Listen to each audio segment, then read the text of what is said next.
咁第八題呢，就係問求一個最小值嘛。咁我哋首先第一步呢，就將佢即係拆開咗先啦。咁呢，即係4、12減6x 加 x²2，咁呢就等於42減6x 加 2x 加 x 平方。咁我哋整理翻佢出嚟呢，即係咁樣。咁我哋呢個時候呢，就可以用公式啦，就係 4ac 減 b 平方 over 4a 去求啦。咁呢呢度係 a 啦，呢度係 b，呢個係 c。咁我哋代翻佢落嚟呢，即係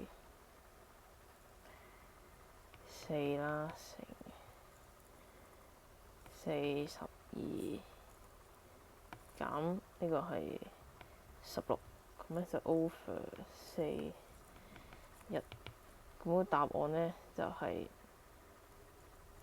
38啦。咁我哋嘅答案呢，就係呢個。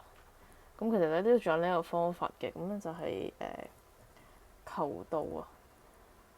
但係如果未學過求度嘅話呢，咁呢就用翻呢個答案。如果你學過求度嘅話，我哋就可以將呢條式，即係 y 等於 x 平方減4x 加42啦。